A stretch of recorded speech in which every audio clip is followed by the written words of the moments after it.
지역주택조합 분양사기 당했어요. 해결책이 있을까요? 지역주택조합 지금은 거의 분양을 받지 않죠. 이건 쳐다보지 않죠. 일반 아파트도 좀 많이 힘드니까. 분양팀장이 직원에게 분양을 받으라고 했대요. 오늘 의뢰인은 분양직원이고 마찬가지로 분양직원이에요. 50대 여성이에요. 분양직원으로는 첫 입사를 한 거고, 여기는 의정부 땡땡 지역주택조합 아파트를 이제 분양을 받은 거예요. 50대 여성분이 분양직원으로 입사를 한 거예요. 지역주택조합 아파트를 분양받은 사연인데, 이번 사연은 일반인이 아니고 부동산을 분양시켜야 하는 분양직원이 분양을 받은 사연입니다. 자, 설명 좀 해드릴게요.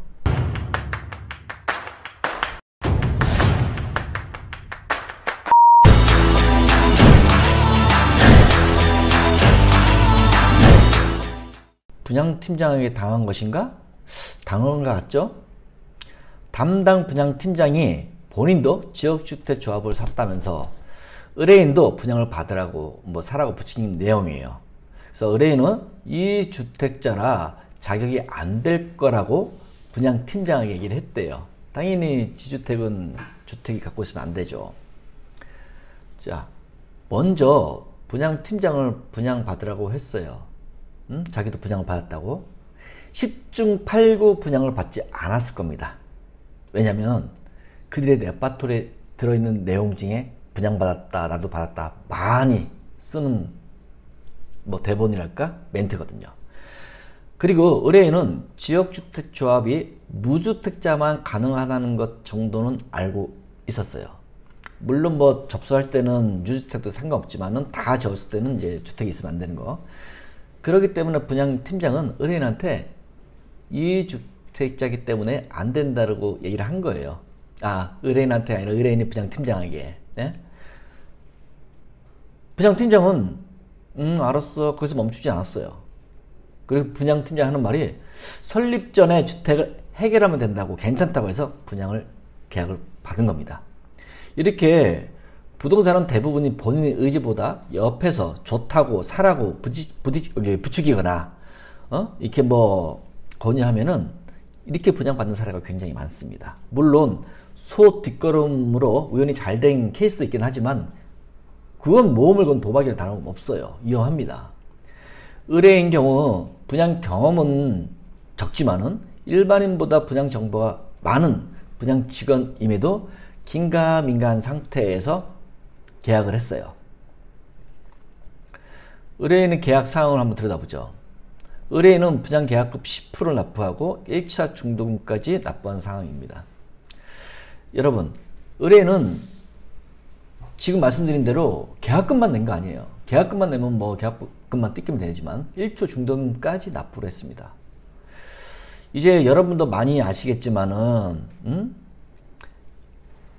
이 의뢰인이 계약금 10%만 내고 포기했으면은 아까쯤 얘기한 대로 그냥 쓰리지만, 가슴 아프지만 그냥 그걸로 이제 계약 해지로 이제 끝내고 비벼보겠지만은 이미 중도금이 들어간 상태에서 중도금까지 납부한 상태에서 그건 어려운 일이죠.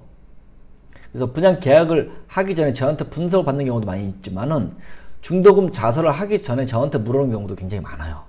이유는 지금 하는 판단이 잘하는 판단인지 아니면은 깊은 늪으로 쭉 빨려 들어가는 건지 잘못된 판단인지 모르기 때문에 저한테 물어보는 거죠. 그럼 이렇게 위험하고 좋지 않은 부동산 투자를 왜 해? 이런 얘기는 많이 들었어요. 경기가 안 좋으면 더 듣는 얘기죠. 은행에 넣으면 되잖아. 이렇게 말하는 사람 많을 겁니다. 그죠? 맞는 얘기예요. 맞는 얘기인데 제가 조금 더 설명을 좀 드릴게요. 부동산 투자를 하면 안 되지라는 거 말하는 사람 분명히 많이 있어요. 저도 물론 하라고 말하는 것도 아니고 하지 말라고 말하는 것도 아니에요. 모든 건 개개인에 따른 거니까. 당연히 이런 일도 부동산을 사거나 분양을 받지 않았으면 아무 문제도 생기지 않았을 겁니다. 그러나 고령화 돼가고 있는 상황에서 노후에 안정된 생활을 하기 위해서는 어디선가 수입원이 나와야 한다고 생각을 합니다. 즉 안정된 월세를 받기 위해서 부동산 투자를 하는 건데, 찾아보면 부동산만큼 만만한 게 없다고 생각하거든요. 주식, 코인, 뭐 이자 도는 돈놀이, 부동산보다 위험하다는 인식이 있고 사실 또 그렇고요. 물론 안전한 걸로 따진다면 은행에 저축하는 것이 가장 안전합니다. 하지만 저축은 과거처럼 은행에서 나오는 이자로는 도저히 생활할 수 없어요. 그게 문제예요. 그죠? 그리고 화폐 가치는 급격하게 오르는 물가 상승을 따라잡을 수가 없기 때문에 오히려 현금을 쥐고 있으면 마이너스라고 생각되기 때문입니다. 그래서 부동산 재테크는 계륵입니다. 계륵. 안 할 수도 없고 하면 위험하고 뭐 남들은 잘만 한다는데 그죠? 여러분만 부동산 투자 못하는 거 아니에요. 분양 직원이나 공인중개사도 잘못 투자해서 저한테 컨설팅 받는 경우도 빈번하게 있어요. 그러니까 여러분만 잘못한 건 아니에요. 경험이 없으면 누구나 똥볼 찰 확률이 훨씬 더 많다는 것 뿐이에요. 그럼 의뢰인의 상황은 어떻게 됐을까요?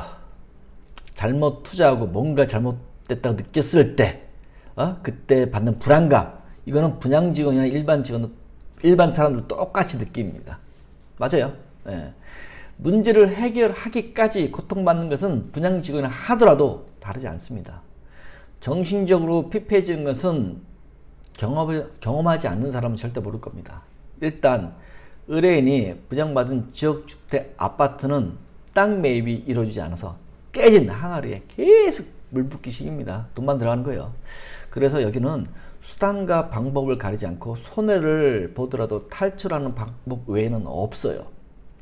의뢰인이 분양받은 지주택은 손해도 많이 보는 거예요. 조금 보는 거 아니고 전매가 전혀 되지 않는 것입니다. 그렇지만 다행히 의뢰인은 뭐 빠져나올 때까지 시간은 조금 걸렸어요. 근데 제가 이제 컨설팅 해줘서 이제 의뢰인은 탈출하고 나왔어요. 물론 당연히 손해는 많이 볼 수밖에 없죠. 지금 의뢰인은 분양 직원을 때려쳤습니다. 안 합니다. 학을 뗐대요. 여러분, 지역주택 아파트에 투자를 하는 것보다 차라리 미분양 아파트에 투자하세요. 그게 오히려 훨씬 더 안전합니다. 그렇다고 아무 미분양 아파트에 계약하지 마시고 계약 전에 다시 한번 체크하고 뭐 분석을 받아보는가 해서 결정을 하세요. 뭐 은행 넣을 사람은 은행 넣으시고요. 자, 오늘 영상 여기까지 하겠습니다.